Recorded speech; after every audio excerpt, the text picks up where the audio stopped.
Thank you very much for having me. It's wonderful to be back in Pennsylvania. The roll call to me was terrifically heartening today.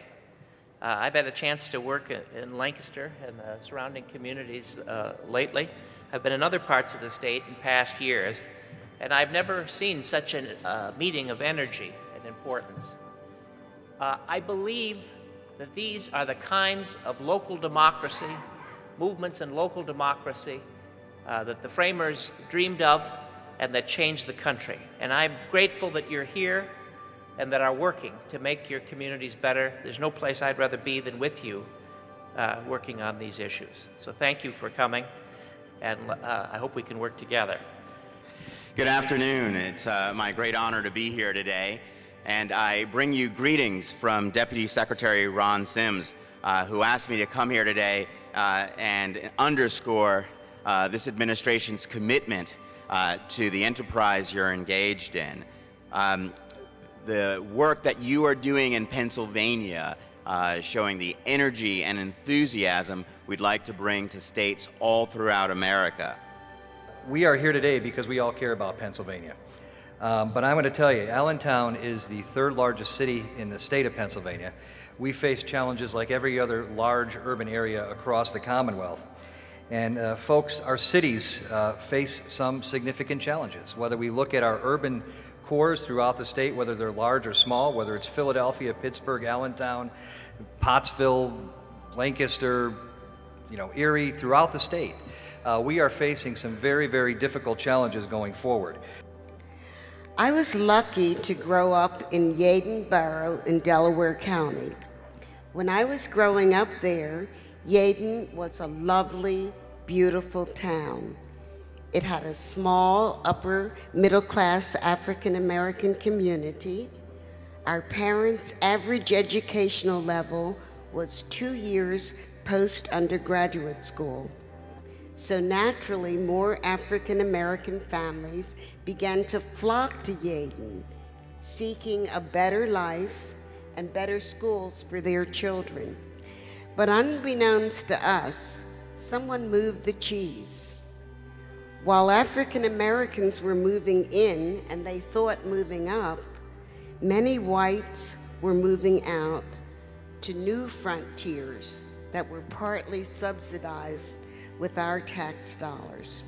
When I look at my community now, I see people who have moved out of Drexel Hill, out of Upper Darby, into the further suburbs because the taxes are so high, because they perceive the school as what they call an urban school district, which is often a code word.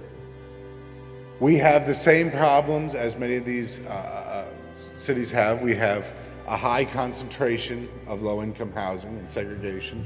We have struggling schools. We have older infrastructure. We have a high tax burden.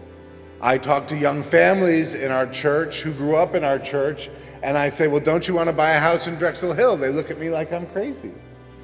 Why would I buy a house in the community where I grew up if I could get a house for the same amount of money, a bigger house, pay fewer taxes, have more green space, et cetera, et cetera? It's like you're putting the older people, the people that need services, on an iceberg that's melting. And every year, as problems intensify, as the sewers get older, as the streets get older, as the people get older, every year that municipality has to tax harder to do less. You can see more and more of the older communities, not just cities, are sitting on an ice cube that's shrinking as the infrastructure and the power of the state throws infrastructure off into open spaces to build new cities so that people can move away. If you don't remember anything else I say, please remember this. We can't address redevelopment issues, deteriorating infrastructure, declining tax base, the concentration of poverty, without at the same time addressing the issues that face public education.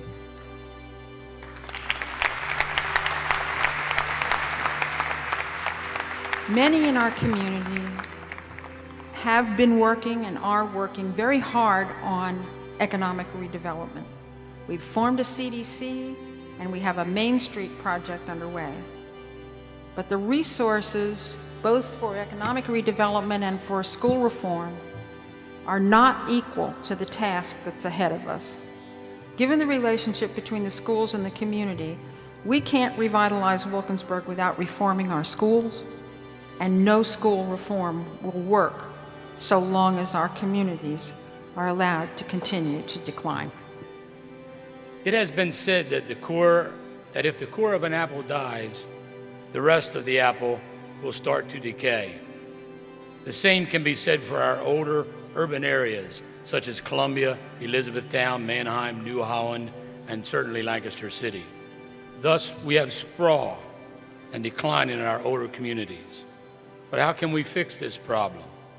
Columbia Borough has created a Keystone Opportunity Zone, enacted a residential and commercial local economic revitalization tax assistance program. But these are a help, but is not enough to override the cost of replacing old, inadequate infrastructure. No other school district has homeless students. My school district has 900 homeless students a year. And when I talk to my surrounding legislators, they say it's a shame you have that problem. Because when somebody became homeless in their district, they left and came to my district. It's our problem. Our planning area contains every community type from established city to rural township. My take on it is a lot of people are leaping straight from the city into the second-class townships. They're not even stopping in the first-class townships or the boroughs in our case. They're heading out and trying to enjoy a rural quality of life where they are placing a burden on my things of interest, the habitat, the farmland, the forest, the wetlands, the wildlife. So transportation policy, ladies and gentlemen, isn't about rubber tires and steel wheels. It's about how a student gets from a neighborhood with safe streets to a school that prepares her to collaborate and compete in the global economy. It's how that student's parents find an affordable home with a reasonable commute to a good job that pays the bills. That's our mission statement. We are making sure that when HUD spends money, when HUD pours millions into communities, when HUD builds low-income, subsidized housing, it's always taking a step toward further integration and not consolidating concentrations of poverty. We're not going to just build where it's easiest to build, but we're going to build in such a way that HUD's national policy is always promoting greater diversity, greater inclusion, greater opportunity for the people who rely on HUD programs. Turf and the way things have always been done are the two most powerful forces of nature. Therefore, in order for us to move from the usual policy creep of Pennsylvania to genuine policy change, it is necessary to frame and continually, aggressively make a convincing case to everybody. In particular, citizens, and there are a lot of them, who believe that their communities will forever be untouched by fiscal difficulties, blight, or other ills, need to be made aware of their community's systemic exposure to risk, have their beliefs and complacency challenged, and the issues made very personal. Here's our challenge. A challenge that I see in my own church every day. I see as we come together to do community days in our area or block parties. I see the same challenge of us living together, working together, growing together, going to school together, dealing with all our home problems and all the infrastructure problems together.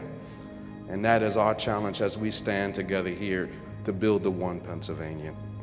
I made the pitch at that last meeting that we needed to pull people together from across our Commonwealth to build support for the kinds of things that we all in this room are interested in accomplishing. And this is the most important work I have done in my lifetime. And I think it's the most important work you will do in your lifetime, because we cannot afford to forget that whatever happens to us happens because we allow it to happen. Whether you're liberal or conservative or Democrat or Republican, none of that really matters. What matters is whether you can put together coalitions of like-minded people who want to solve these important problems. This is about action. This is about us taking these discussions, taking these ideas, and putting them into practice. But I want to let you know that things can be done, and I hope that today is the start of a process so that we can move forward as a Commonwealth trying to find the solutions to the problems that we face.